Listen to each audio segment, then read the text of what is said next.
सुरेश लोकोऽपि न वै सेव्यताम्। देवताओं के पास क्या है? अमृत है। और इंद्र बड़ा चालाक, केवल चटनी जैसा चूरन चटा देता है देवताओं को। अगर इकट्ठा पिला दिया तो बार बार आना जाना पड़ेगा, इसलिए केवल चटाता है। इसलिए हम सबको ये सौभाग्य मिला है कि हम सब भगवती की कथा को श्रवण करें। मन में ये विचार आता है कि कल सुनेंगे, परसों सुनेंगे, नरसों सुनेंगे।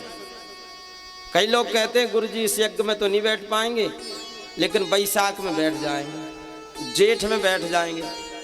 क्या कोई भरोसा है?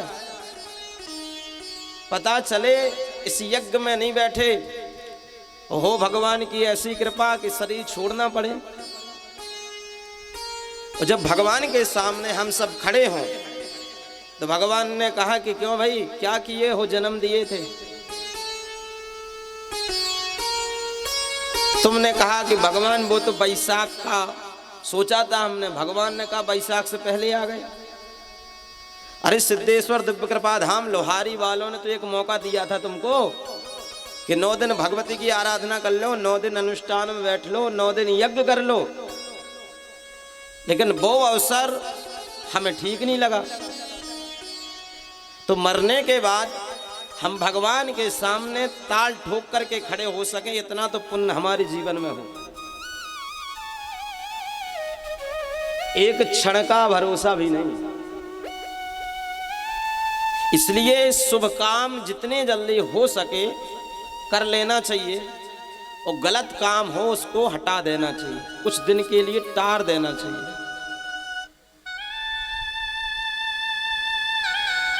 बाली को मारने के बाद भगवान ने सुग्रीव को राजा बनाया किष्किंधा का। 1 महीना की सुध भूल गया सुग्रीव। एक दिन भगवान श्री राम ने कहा कि लक्ष्मण मेरा धनुष बाण उठा करके लाओ, मैं कल इसको मारूंगा। लक्ष्मण ने कहा तो धनुष बाण अभी क्यों उठा रहे हो? मारना है तो कल ही मंगा लेते। तुम तो कह रहे हो को उठाओ कल मारूंगा, कल क्यों मारोगे?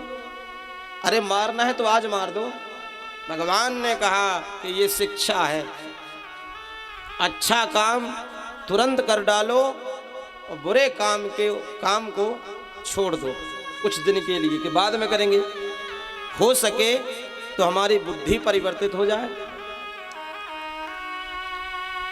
तो जीवन का कोई भरोसा नहीं है। क्षण भंगुर जीवन की कलिका, क्षण भंगुर जीवन की कलिका, कल प्रात को जान खिली न खिली। मलिया गिर की सुचि शीतल, मंद सुगंध समीर मिली न मिली। और जो हमारा जीवन का काल है मृत्यु, ये पीछा कर रहा है। कल काल कुठार लिए फिरता, तन नम्र से चोट झिली न झिली। कहिले हरि नाम हरि रसना, फिर अंत समय में हिली ना हिली। इसलिए जब तक जीवन है कुछ ना कुछ धर्म पुण्य हमको करते रहना चाहिए। कोई भी भरोसा नहीं है।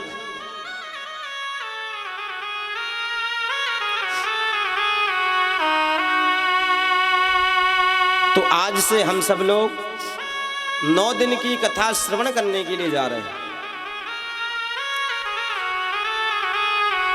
सब प्रथम कोई भी ग्रंथ हो, सबसे पहले उस ग्रंथ की महिमा का बखान किया जाता है। उस ग्रंथ की महिमा का वर्णन किया जाता है कि वो ग्रंथ है कैसे।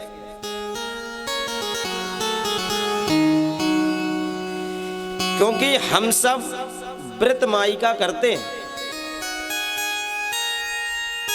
भगवती के लिए उपासना हम 9 दिन के लिए करते हैं। भगवती जगदम्बा की आराधना करने के लिए भक्तों के लिए माई ने विशेष 9 दिन दिए।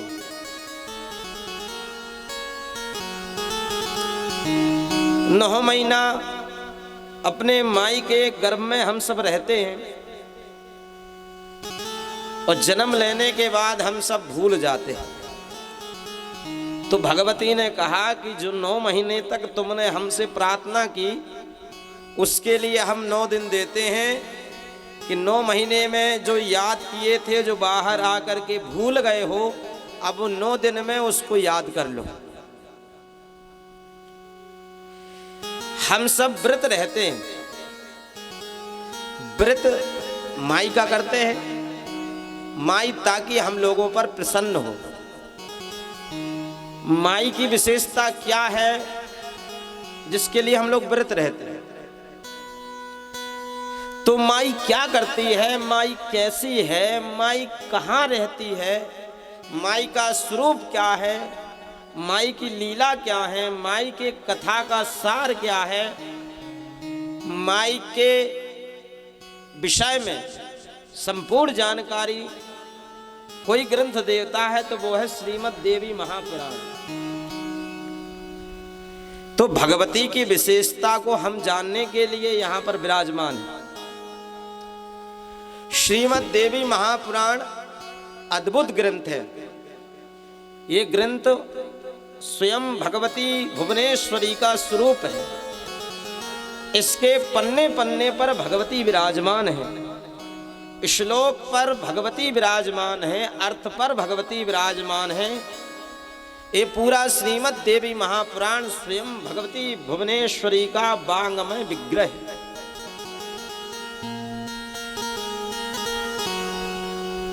ऐसी भगवती की कृपा प्राप्त करने के लिए हम सब यहाँ पर एकत्रित हुए हैं।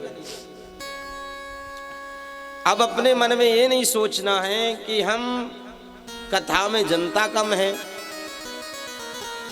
कथा में लोग कम आए। भगवती के पंडाल में भगवती की चलती, थाने में थानेदार की चलेगी।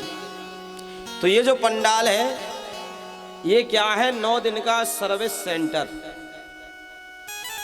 अब जिसकी गाड़ी खराब हो गई हो, सब महाराणा की 1.5-2 महीने डली रही गाड़ी, चूहा खा गए रहे, अगर काम क्रोध मद लोभ रूपी चूहा ने अगर मानव तन रूपी शरीर के किसी अंग प्रत्यंग पर घात कर दिया, सो उसकी दवाई एक ही है कि भगवती का जो सर्विस सेंटर 9 दिन के लिए इस लोहारी की पावन धरा पावन भूमि पर लगा है, वो भक्त यहाँ आकर के मानव तन रूपी गाड़ी की सर्विस सेंटर भगवती के द्वारा करा सकते हैं। इस पंडाल में भगवती की चलती है और यहाँ पर वही आएगा जिसको भगवती बुलाएगी।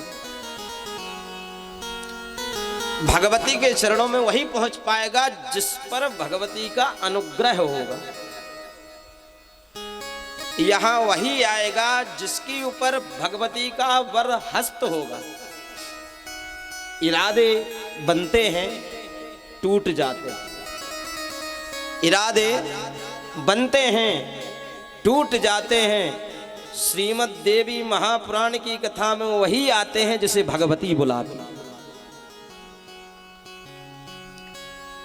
जिस पर भगवती की कृपा होगी कथा में वही आएगा। ये जो भगवती का श्रीमद् देवी महापुराण है, इस देवी महापुराण में 12 स्कंद हैं, 318 अध्याय हैं, 18,000 श्लोक हैं। और ये अद्भुत ग्रंथ है। रामचरितमानस उठाओगे तो राम जी की महिमा का ही वर्णन, श्रीमद् भागवत महापुराण उठाओगे तो श्रीमद् भागवत महापुराण में ठाकुर जी के ही अनुग्रह का वर्णन, और श्री शिव महापुराण की कथा में भगवान भोलेनाथ के अनुग्रह का वर्णन। और श्रीमद् देवी भगवती का ये जो पुराण है, श्रीमद् देवी महापुराण, एक ऐसा पुराण है कि जिस देवी महापुराण में सभी के लिए अनुग्रह है, इसमें सभी की प्रशंसा है। क्योंकि भगवान और पुरुष विवेक प्रधान है, और मेरी मां भगवती जगदम्बा वात्सल प्रधान है। आप लोग बताइए, बचपन काल में अगर हमको किसी भी वस्तु की आवश्यकता पड़ती थी तो हम किससे कहते थे? मां से कहते थे। अगर हमें 5 रुपए 10 रुपए की आवश्यकता पड़ती थी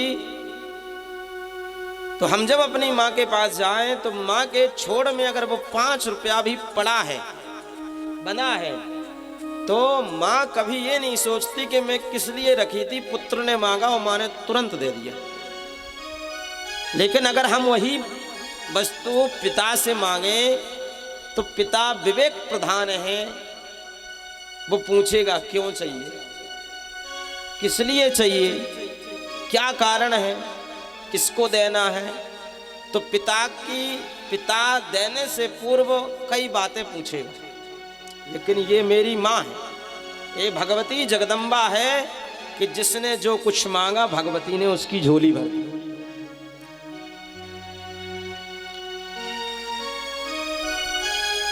अब देवी पुराण को कौन सुने? इस सृष्टि में, संसार में देवी पुराण की कथा करने के लिए हम लोग बैठे हैं, तो सबसे पहले हम जाने कि देवी पुराण वास्तव में है क्या। क्योंकि हम सबके बीच में अगर कोई बड़ा महापुरुष सिद्ध संत आकर के बैठ जाए और उसके विषय में हमें जानकारी नहीं है तो हम उसका आदर सत्कार और राम राम भी नहीं करेंगे। अगर उस व्यक्ति के विशेष गुण हम सबको मालूम है तो हम उस व्यक्ति के चरणों में बारंबार दंडवत करेंगे, बार बार पानी के लिए पूछेंगे, बार बार आसन के लिए पूछेंगे, माला डालेंगे, स्वागत करेंगे। लेकिन जिस व्यक्ति के गुणों का हमें पता ही नहीं है, हम उसको राम राम भी नहीं करते। इस दुनिया में सबसे बड़ा दर्शन, हम 4 कथा करते हैं तो 4 की विशेषता बता रहे हैं कि इस विश्व में, सृष्टि में सबसे बड़ा दर्शन सांस की नजर में अगर कुछ है तो वो क्या है? वो है बाइबल। ईसाई भाइयों का जो ग्रंथ है, सबसे बड़ा दर्शन विज्ञान की नजर में बाइबल। सबसे बड़ी अगर फिलॉसफी कोई है तो वो फिलॉसफी है बाइबल। फिलॉसफी का मतलब होता है दर्शन। विज्ञान कहते हैं कि जहां से बाइबल समाप्त होती है वहां से भगवत गीता की फिलॉसफी प्रारंभ होती है, भगवत गीता का दर्शन प्रारंभ होता है। श्रीमद् भगवत गीता एक ऐसा पवित्र ग्रंथ है जो 3 मिनट के अंदर सभी समस्याओं का समाधान कर देता है। और ये स्वयं विज्ञान कहता है, ये स्वयं साइंस कहता है। हम आप लोगों को इसलिए ये बातें जोड़कर चल रहे हैं क्योंकि आज का समय साइंस का है। तो साइंस और वेद दोनों को जोड़ करके चलना पड़ेगा। श्रीमद् भगवत गीता प्रारंभ होती है धर्म से। धर्म क्षेत्रे कुरुक्षेत्रे संवेतायुस्तव मामकः पांडवस्यैव किम कुर्वत संजय। और समाप्त कहां पर होती है? 18वें श्रीमद् भगवत गीता के 18वें अध्याय के 66वें श्लोक में भगवान स्वयं अर्जुन से एक बात कहते हैं कि धर्म से प्रारंभ कर्म का वर्णन जो किया है, सब कर्म करता हुआ अंततः तू मेरी शरण में आ जा। 18वें अध्याय के गीता के 18वें अध्याय के 66वें श्लोक में भगवान कहते हैं कि सर्वधर्मान परित्यज्य मामेकं शरणं व्रज, हम त्वां सर्व पापेभ्यो मोक्षयिष्यामि मा शुचा। अर्जुन ने कहा कि मैं तुम्हारी शरण में आ जाऊंगा तो क्या करोगे? ब्रजा, मैं तुम्हारी शरण में आ जाऊंगा तो क्या करोगे? और यही हम आपसे पूछते हैं कि आप कहो कि अगर 9 दिन हम भगवती के चरणों में आ गए तो भगवती क्या करेगी? प्रश्न है कि अगर 9 दिन के लिए हम भगवती के चरणों में बैठ गए, 9 दिन की कथा हमने भगवती की सुनी श्रद्धा और विश्वास, अब तुम पूछो, जैसे अर्जुन कृष्ण से पूछ रहे हैं कि हम तुम्हारी शरण में आ जाएंगे तो फायदा क्या? और तुम पूछो कि अगर हम भगवती के चरणों में 9 दिन के लिए आ गए तो क्या देगी भगवती? उत्तर वही गीता के 18वें अध्याय के 66वें श्लोक का है कि जब तुम आ जाओगे सर्वधर्मान परित्यज्य मामेकं शरणं व्रज, तो भगवान श्री कृष्ण का ये वचन है, भगवती का एक वचन है कि अहम त्वां सर्व पापेभ्यो मोक्षयिष्यामि मा शुचा, मैं तुम्हारे जीवन के समस्त पाप ताप संताप समाप्त कर दूंगा, मोक्ष प्रदान कर दूंगा। ये भगवती का वचन है।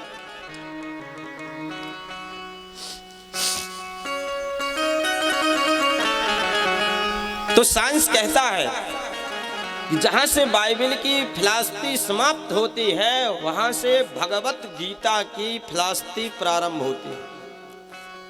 फिर साइंस कहता है कि जहां से श्रीमद् भगवत गीता की फिलॉसफी समाप्त होती है वहां से श्रीमद् भागवत महापुराण की फिलॉसफी दर्शन प्रारंभ होता है। आज की डेट में भागवत के कॉन्सेप्ट को हमने छोटा समझ लिया, हमने छोटा समझ लिया। श्रीमद् भागवत महापुराण कोई छोटा विषय नहीं है। श्रीमद् भागवत महापुराण कोई नाच गाने का विषय नहीं। आज की डेट में कोई गया जी से आया तो उसने परिवार के कुछ लोग एकत्रित हुए, बोले कि तुमने अपने पूर्वजों को तानने के लिए भागवत नहीं कराई, अब उसके पास पैसा हो या ना हो, वो तो अब लोग उससे कहेंगे तो उसको तो जबरदस्ती करानी पड़ेगी, खेती बेचे या अन्न बेचे या उधार ले, नहीं तो संसार के लोग कहेंगे तुमने पूर्वजों के उद्धार के लिए कुछ नहीं किया। तो श्रीमद् भागवत महापुराण छोटा ग्रंथ नहीं है। आप जिस धर्म अर्थ काम मोक्ष की बात करते हो, धर्म से शुरू भगवान की शरण में सब समाप्त। अब श्रीमद् भागवत महापुराण सांस कहता कि गीता जहां से समाप्त होती है वहां से श्रीमद् भागवत महापुराण प्रारंभ होता है। अब तो पता ही नहीं है कि श्रीमद् भागवत में कौन से धर्म का निरूपण है, किस धर्म की विशेषता है, क्या धर्म बताया जाता है। श्रीमद् भागवत महापुराण में व्यास जी महाराज ने परम केतव धर्म का निरूपण किया और जिस धर्म अर्थ काम मोक्ष की हम बात करते हैं, व्यास जी ने धर्म अर्थ काम मोक्ष को डस्टबिन में डाल दिया। धर्म अर्थ काम मोक्ष सबसे छोटी वस्तु है भागवत के लिए। जो खराब सामान होता है उसको हम डस्टबिन में डाल देते हैं, तो भागवत में डस्टबिन में डाल दिया धर्म अर्थ काम मोक्ष को, इसकी कोई जरूरत नहीं, हटाओ एक साइड। तो भागवत कौन सुने? जिसको भगवान के चरणों में प्रेम बढ़ाना हो, जो भगवान का प्रेमी हो वो भागवत प्रारंभ और सुने, भागवत वो सुने जो भक्ति के मार्ग से भगवान को पाना चाहता है, वो भागवत सुने। शिव महापुराण इसलिए सुनी जाती है, शिव महापुराण सुनने से उसके जीवन में कभी भी यम के दूत का दर्शन उसको नहीं होता। शिव महापुराण की कथा अगर किसी जीव ने सुन ली और जब वो सुनने का केवल संकल्प धारण कर लेता है तो उसी समय उसका टिकट कैलाश का कट जाता है, फिर वो यमलोक नहीं जाता, वो कैलाश में ही जाता है। राम कथा क्यों सुने? जिसको अपना भूत भविष्य वर्तमान सुधारना हो, समाज में कैसे रहना है जिसको ये जानना हो, आदर्श पुरुष कैसे बने जिसको ये जानना हो, पिता भक्त कैसे बने, राष्ट्र भक्त कैसे बने, माता पिता के वचन का पालन करने के लिए हम किस हद तक जाएं, ये रामचरितमानस सुनाते हैं। इसलिए हर ग्रंथ के आगे पुराण लिखा है। 18 पुराण है, 18 पुराण में 6 रजस्वरूप पुराण है, 6 तमस्वरूप पुराण है और 6 सत्स्वरूप पुराण है। हर ग्रंथ के आगे पुराण लिखा है,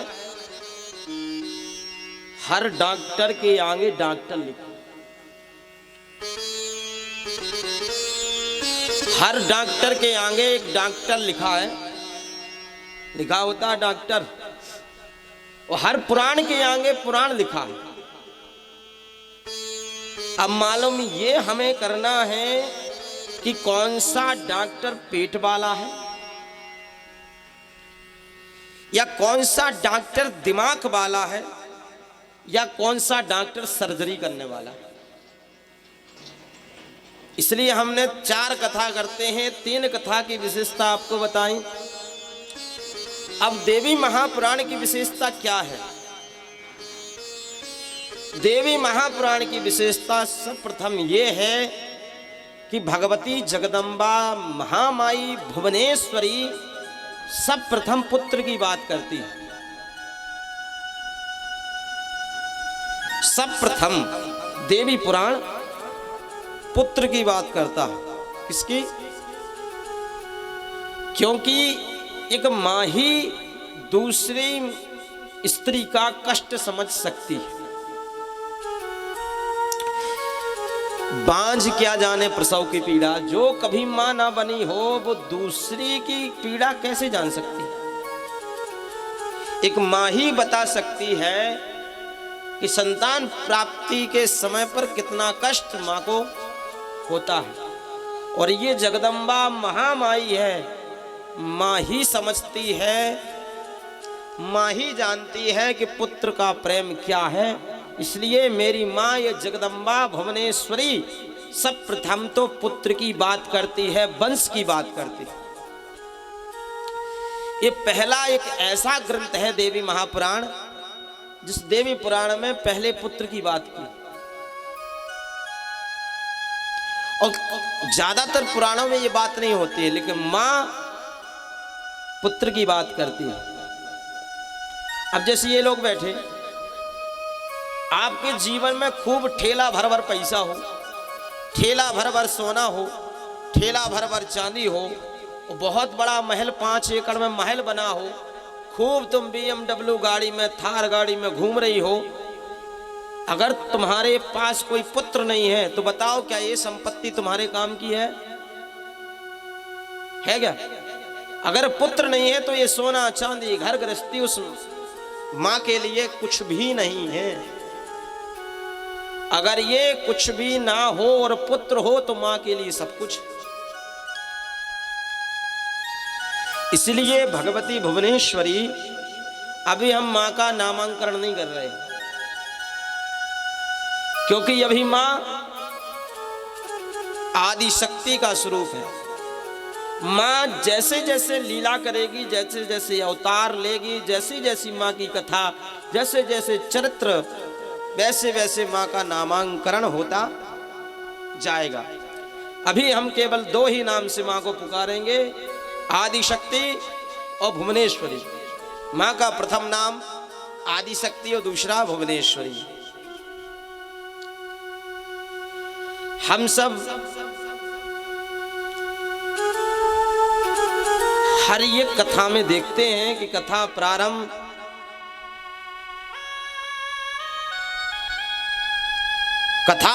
होने से पहले श्री सूत जी बोले। 9 दिन कथा होती है, 7 दिन कथा होती है, भागवत कथा हो जाती है, लेकिन लोगों को पता ही नहीं है कि ये सूत है क्या, सूत जी है कौन। हमने एक दिन आनंद से पूछा कि भागवत कथा राजा परीक्षित को किसने सुनाई। आनंद बता ही नहीं पाए। इतनी बार कथा सुनने के बाद भी अगर उस कथा के प्रमुख वक्ता की जानकारी हमें